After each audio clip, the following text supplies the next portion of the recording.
Hello students, मैं वंदना भारद्वाज। तो हमारे यहाँ जो सीरीज चल रही है वो चल रही है आर ओ यूपी पुलिस और यूपी पीसीएस के लिए और यूपीएससी ईपीएफओ के लिए। तो ये जो 2024 और 25 का सेशन आ रहा है उसके लिए बहुत ज़्यादा इम्पोर्टेंट है। इसमें हम इंडियन पॉलिटी देखने वाले हैं और इंडियन पॉलिटी भी हम शॉर्टेस्ट ट्रिक के साथ देखेंगे, जिससे कि हमें ज़्यादा एफर्ट ना लगाना पड़े और सारा याद भी हो जाए।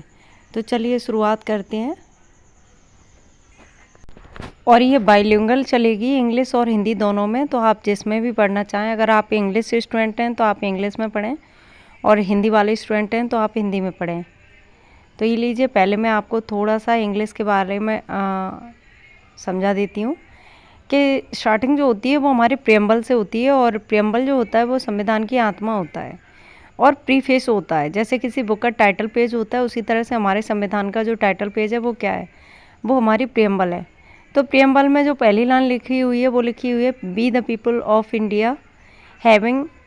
अच्छा, इसमें एक चीज़ है, अभी हमें पूरी प्रस्तावना याद करने की ज़रूरत नहीं है। हमें ये पता चल जाना चाहिए कि हमारे संविधान में कौन से शब्द हैं और क्या क्या दिया गया है, वही एग्जामिनर हमसे पूछता है। तो पहले हम देख लेते हैं sovereign, socialist, secular, democracy, Republic. तो इस तरह से हमें दिया गया है triple S D R. Triple S mean हो जाता है sovereign, socialist and secular. D R का अर्थ हो जाता है डेमोक्रेटिक एंड रिपब्लिक। ये हमें पता चल गया। और इसमें जो हमारा सोशलिस्ट है और हमारा ये है सेकुलर है, ये हमारे बाद में जोड़े गए थे। ठीक है, तो हम आगे देखते हैं। आगे है हमारे पास justice, liberty, equality and fraternity. तो जब ये हमें दिख रहा है कि हमारे पास चार चीज़ें और हैं, तो चार चीज़ों को हम ट्रिक से याद कर सकते हैं। जैसे justice, liberty, equality and fraternity, तो हम इसको पढ़ सकते हैं जलेफ, ट्रिपल एस डी आर जलेफ। जलेफ जब पढ़ते हैं तो हमें जस्टिस पता चलता है। जस्टिस कितने टाइप का दिया है हमारे संविधान में, तो सोशल, इकोनॉमिक एंड पॉलिटिकल।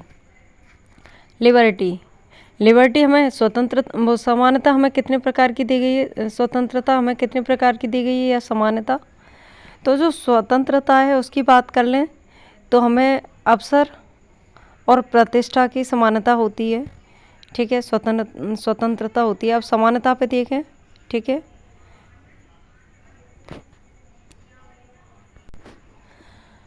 तो हम जब इक्वलिटी की बात करते हैं, लिबर्टी की बात करते हैं, तो ये expression, belief, faith and worship और थॉट, यानी हमें विचार, अभिव्यक्ति, विश्वास, धर्म, इस सब की हमें स्वतंत्रता है।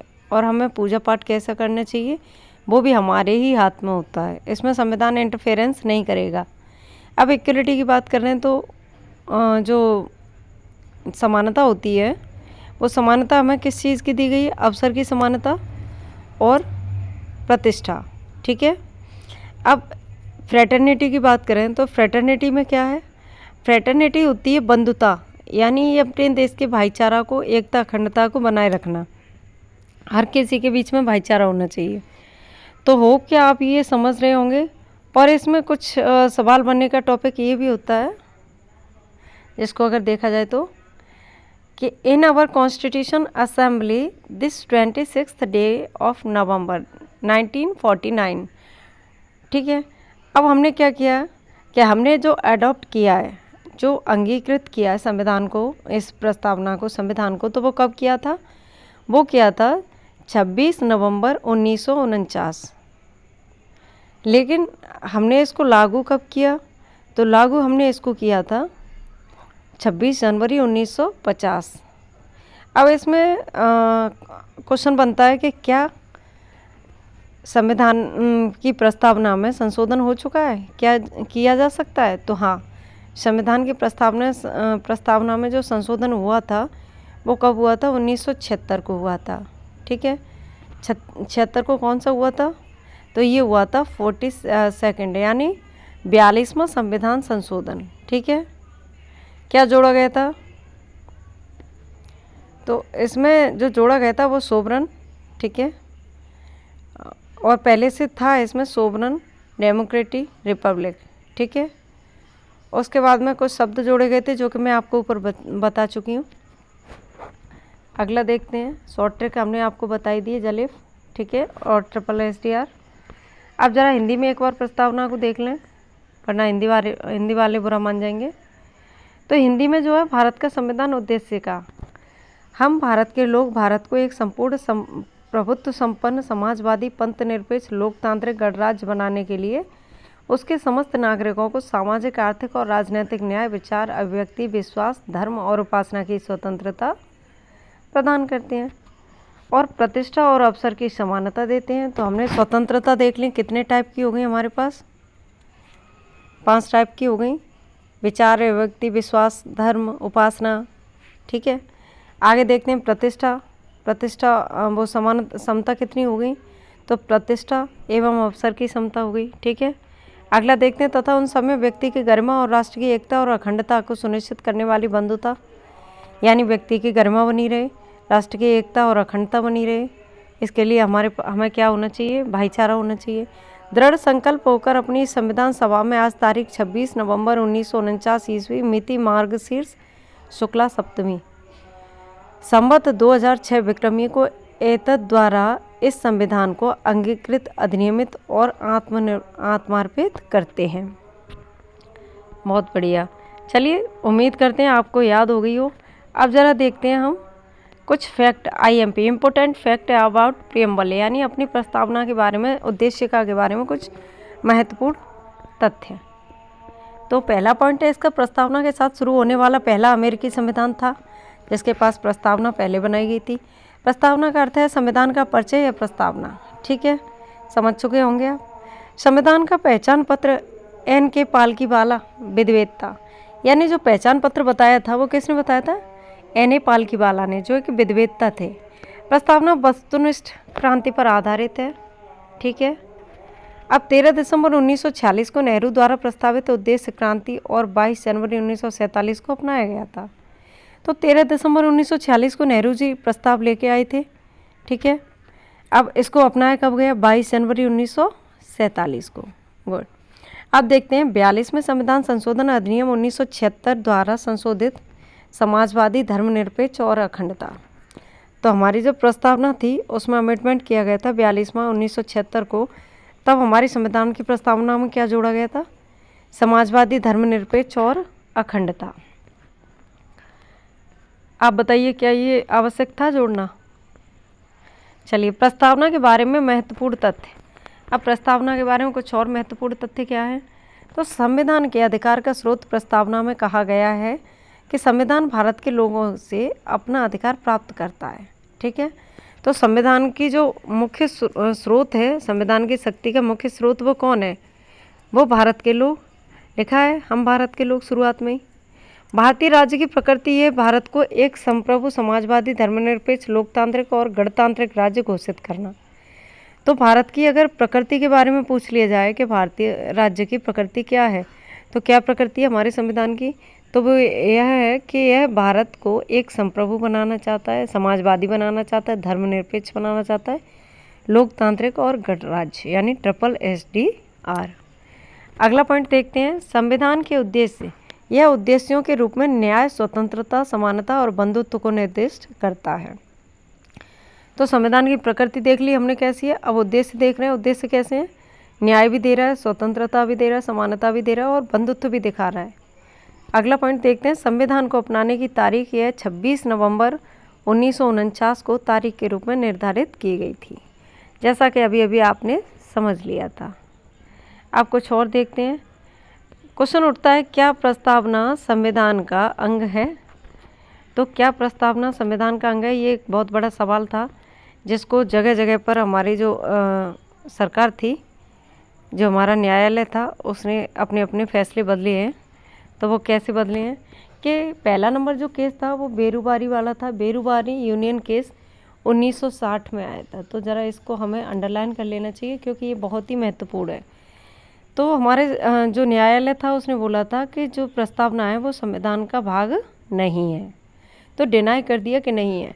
लेकिन जब सेकंड टाइम में केशवानंद भारती केस आया था 1973 में, जब 73 में केस आया तो बोल दिया गया कि हाँ, प्रस्तावना संविधान का हिस्सा है। आगे देखते हैं LIC इंडिया। LIC इंडिया में देखें तो जो LIC इंडिया केस 1995, तो उसमें क्या हुआ कि उसमें बोल दिया गया कि संविधान का एक अभिन्न अंग है। किसके बारे में बोला गया? तो ये बोला गया प्रस्तावना के बारे में कि हाँ, पहले बोला गया नहीं है, फिर बोल दिया गया है, उसके बाद बोल दिया गया कि जो प्रस्तावना है वो संविधान का एक अभिन्न अंग है। अभिन्न अंग है मतलब संशोधन किया जा सकता है। चलिए अगला देखते हैं प्रस्तावना की संशोधनीयता, यानी कब कब प्रस्तावना संशोधित हुई। चलिए समझते हैं। संविधान संशोधन अधिनियम अनुच्छेद 368, तो कितना अनुच्छेद? 368। हमें पता है 368 अनुच्छेद के तहत ही हम संशोधन कर सकते हैं। केशवानंद भारती बनाम राज्य केरल केस 1973 में, ठीक है, तो बहुत ही प्रसिद्ध केस है केशवानंद भारती, जो एक निर्णायक केस था जिसमें हार हुई थी केशवानंद जी की, जो कि केरल के मठाधीश थे। लेकिन उसके बाद में इस केस ने बहुत बड़ा एक बाउंडेशन दे दी कि कोई भी संविधान के अगर किसी भी पार्ट में संशोधन करता है तो उसके कुछ क्राइटेरिया होने चाहिए, उसकी मूल धारणा को क्षति ना पहुँचे। इसे इस शर्त के अधीन संशोधित किया जा सकता है कि कोई संशोधन बुनियादी विशेषताओं में नहीं होगा। चलिए, बुनियादी विशेषता आप जानते हैं कि जिस चीज़ों को सोचकर हमारा संविधान लिखा गया था वो चीज़ें खराब ना हो। अब कुछ और देखते हैं कि संप्रभुता, कुछ हमने टर्म दिए थे उनका एक बार एक्सप्लेनेशन देख लें। तो सबसे पहले देखते हैं संप्रभुता यानी सोवरन। तो सोवरन का जो टर्म होता है वो होता है डिपेंडेंट, डोमिनियन, इंडिपेंडेंट। 3 टाइप की सरकार पे नियम होते हैं। एक सरकार होती है वो डिपेंडेंट रहती है किसी दूसरे देश की सरकार पर। दूसरा होता है डोमिनियन, यानी वो सरकार इंडिपेंडेंट है बट वो इंटरनल फैसले ले सकती है, ना कि इंटरनेशनल लेवल पर एक्सटर्नल फैसले। तो उसे हम डोमिनियन बोलेंगे कि इंटरनल फैसले खुद ले रही है, लेकिन डोमिनियन उसके जो एक्सटर्नल फैसले हैं उन्हें दूसरा देश ले रहा है आगे। अगला देखते हैं इंडिपेंडेंट। तो इंडिपेंडेंट का अर्थ होता है कि अब वो पूरी तरह स्वतंत्र है और खुद के फैसले खुद ही ले रहा है, चाहे वो एक्सटर्नल हो या इंटरनल। तो इसमें हम देखते हैं कि जो सोवरन है वो सोवरन किसके लिए? वो इंडिपेंडेंट के लिए टर्म यूज़ किया जाता है। तो भारत एक ऐसा देश है जो डिपेंडेंट भी रह चुका है, डोमिनियन भी रह चुका है और इंडिपेंडेंट हो चुका है। चलिए आगे देखते हैं हम। अगला टर्म है हमारे पास समाजवाद। समाजवाद में देखते हैं कि डेमोक्रेटिक सोशलिज्म, लोकतांत्रिक समाजवाद। हमारा जो समाजवाद है वो कैसा है? लोकतांत्रिक है। लोकतंत्र का अर्थ आप जानते हैं कि लोकतांत्रिक में ये होता है by the people, for the people, to the people, यानी जनता का जनता के लिए, जनता द्वारा शासन। अगला देखते हैं कम्युनिस्ट सोशलिज्म, यानी 2 तरह का होता है। एक कौन सा होता है? डेमोक्रेटिक सोशलिज्म होता है, एक कम्युनिस्टिक सोशलिज्म होता है। डेमोक्रेटिक का हमने देख लिया और सोशलिज्म का होता है साम्यवादी समाजवाद, ठीक है। अगला देखते हैं कुछ और, लोकतंत्र देखते हैं। हमें पता है लोकतंत्र क्या होता है, ठीक है, तो इस पर ज़्यादा चर्चा नहीं करेंगे। कुछ एग्जांपल्स देख लेते हैं इसके। रेफरेंडम होता है, डायरेक्ट होता है, एक इनडायरेक्ट होता है, पार्लियामेंट्री होता है एंड प्रेसिडेंट होता है। तो हमारा जो है वो पार्लियामेंट्री है, ठीक है। स्विट्ज़रलैंड में डायरेक्ट लोकतंत्र है, यानी रेफरेंडम होता है, जनता स्वयं आके बोलती है कि हमें ये लीडर चाहिए, ये नहीं चाहिए, इनडायरेक्ट। लेकिन हमारे यहाँ पे पार्लियामेंट्री भी है और इनडायरेक्ट भी है। इनडायरेक्ट कैसे हो सकता है कि हमारा प्रतिनिधि यानी हमारा रिप्रेजेंटेटिव इलेक्टेड होगा भारत की जनता द्वारा, तो हम जिसे चुनेंगे उसके बाद वो जिसे चुनेंगे वो हमारा लीडर होता है। अब देखते हैं पार्लियामेंट्री। पार्लियामेंट्री जहाँ संसद से रिलेटेड सरकार हो वो पार्लियामेंट्री होता है। प्रेसिडेंटियल की बात करें तो प्रेसिडेंटियल हमारे यहाँ है, प्रेसिडेंट हैं। तो हमारा जो मैच कर रहा है वो तीनों से मैच कर रहा है। अगला देखते हैं हम पंथ निरपेक्षता। पंथ निरपेक्षता जो होती है वो 2 तरह की होती है। जैसे चाइना है, चाइना में क्या है? मैक्सिकन कॉन्स्टिट्यूशन 1917 में। अगला है theocratic state, Islamic, Nepal and Cambodia, ठीक है। अगला देखते हैं, जो कंबोडिया है वहाँ पे बुद्धिज़्म चलता है, और नेपाल है वहाँ पे हिंदुज़्म चलता है, और पाकिस्तान में इस्लामिक चलता है। तो इस तरह से हम पता कर पाते हैं कि हर कंट्री में जो सरकार होती है वो धर्मनिरपेक्ष या पंथनिरपेक्ष नहीं होती, कहीं कहीं धार्मिक सरकार होती है। तो उसके उदाहरण हैं कंबोडिया, नेपाल और पाकिस्तान। सेकुलर स्टेट देखते हैं तो यूएसए और इंडिया। सेकुलर का अर्थ होता है कि सरकार का अपना कोई धर्म नहीं होता, वो हर धर्म को बराबर मानती है और हर धर्म की पूजा पाठ लोग अपने हिसाब से कर सकते हैं। अगला देखते हैं गणराज्य। तो हमने ये SSSR को खोल दिया। गणराज्य में क्या हो सकता है, तो democratic, monarchy, Republic and indirectly. तो जो डेमोक्रेटिक है वो हमारे यहाँ है, इनडायरेक्टली भी है क्योंकि हमारा लीडर डायरेक्ट नहीं चुना जाता। मोनार्की में देखें तो मोनार्की कहाँ है, ब्रिटेन में मोनार्की। रिपब्लिक कहाँ पर है, it is always elected directly और इनडायरेक्टली, ठीक है। तो हम रिपब्लिक हैं और डेमोक्रेटिक हैं। अगला कुछ देखते हैं, ऐतिहासिक पृष्ठभूमि, जो कि बेहद ज़्यादा इम्पोर्टेंट पोर्शन होता है हिस्ट्री का। और इस पोर्शन में एक चीज़ और होती है कि ये पॉलिटी से ज़्यादा हिस्ट्री में क्वेश्चंस बनाता है, सो थोड़ा ज़्यादा ध्यान दें। Historical background of constitution. चलिए आगे देखते हैं इसमें। तो जब हम पढ़ने वाले हैं तो क्या पढ़ेंगे, सबसे पहले चेंजिंग मोटिव ऑफ ब्रिटिशियर्स, ठीक है। कब की बात है, मर्चेंट एडवेंचर्स 1599। हम बात करेंगे उस समय की जब ब्रिटेन में एक कंपनी बनाई जा रही थी। किसके द्वारा बनाई जा रही थी, मर्चेंट्स के द्वारा। क्या हो रहा था, वो खोज में निकल रहे थे, भारत की खोज में। तो 1600 से ब्रिटिश ईस्ट इंडिया कंपनी व्यापारियों के रूप में शुरू हुई। 1765 तक इसके पास विशुद्ध रूप से व्यापारिक कार्य थे। 1765 में कंपनी, जो अब तक विशुद्ध रूप से व्यापारिक कार्य करती थी, बंगाल, बिहार और उड़ीसा की दीवानी यानी राजस्व और नागरिक न्याय के अधिकार प्राप्त करती थी। अगर अगले हम इसके 100 साल देखें, 1858 से लेकर 1947 तक, मद्देनज़र सिपाही विद्रोह के मद्देनज़र 1947 तक भारत के शासन के लिए प्रत्यक्ष जिम्मेदारी संभाल ली गई।